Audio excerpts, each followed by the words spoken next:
Hey guys, what's going on? Robert Montez here with Link Financial Advisory. It has been forever and a day since I posted a video, but I am excited to be doing this one. This is something I love doing. It's a lot of fun, and I get answer a lot of great questions that I get asked. So one of the questions I've been getting a lot when I'm meeting with people and we're building their financial plans is, Rob, what's going on with inflation? Is it something we really need to be worried about? Is it transitory? Are we the next Venezuela or Weimar Republic? What do we need to know about this?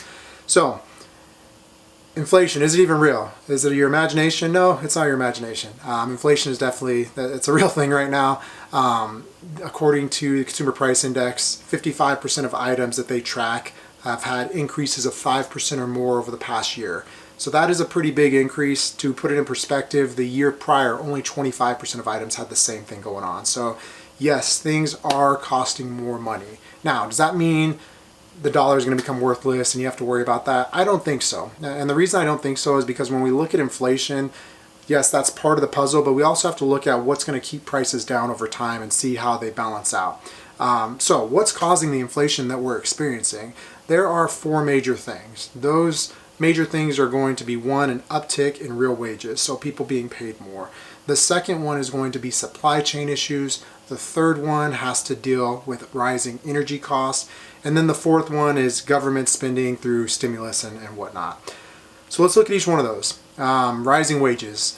Well, when we look at rising wages, we also have to look at how productive our employees being. And so the Bureau of Labor Statistics actually gathers data on this each year, and they are able to measure how much output employees are able to get for each hour that they put into their work. And the data still shows that productivity due to technological advancements is growing, meaning that as a nation, we are still pumping out goods at a more and more efficient way than we've ever done before. What does that mean for inflation? Well, over time, that means that even though even though wages are going up, productivity is still growing faster than that, which means that more goods will be produced than there are dollars available to buy those goods, which ultimately will drive prices down. So that's not going to be anything that's going to lead to runaway inflation. The next thing being, well, what about supply chain issues? This is a big one.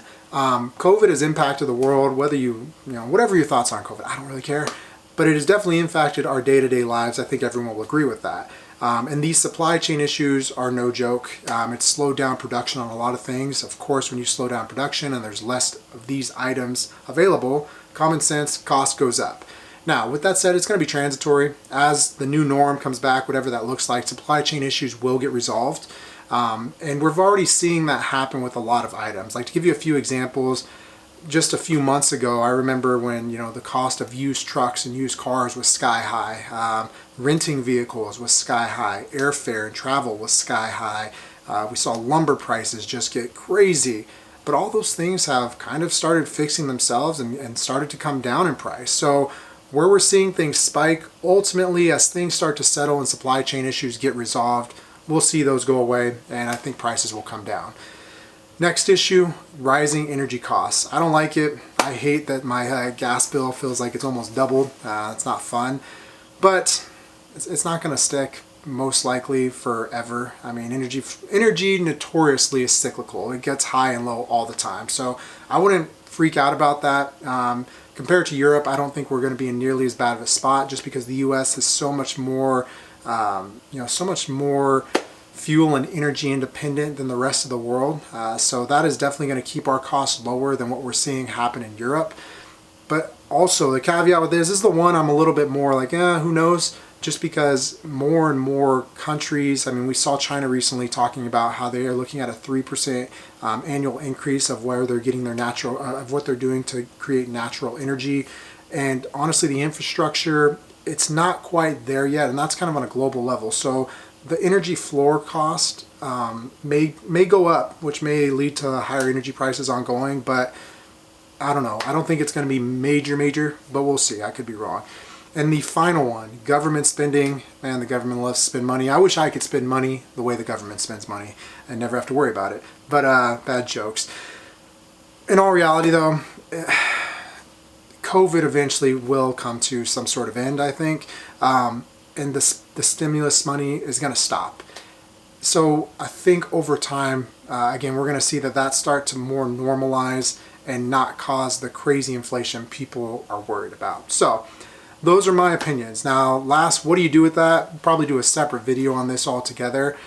One, talk to an advisor. If you have an advisor you trust or someone, before you make any major changes, please talk to them. Don't panic buy, don't panic sell. It's definitely a good time to review what your allocations look like. If you are, have a lot of fixed income, that would be bonds, stuff like that. It'd probably be worth talking to your advisor to see if that's going to be the best play currently, just because they're not really paying out the rates that historically they were, just because interest rates have been so low for so long. And you may lag behind inflation if you stick there. As always, if you have questions, please find an advisor you trust. You can definitely reach out to myself or to my other advisor, Grayson Vicasin, here in Missoula. We'd be happy to at least answer your questions and be a valuable resource. If you have watched this far, you are a rock star and I appreciate you. I hope you're having a great day. Thank you so much, and thank you for watching. Take care.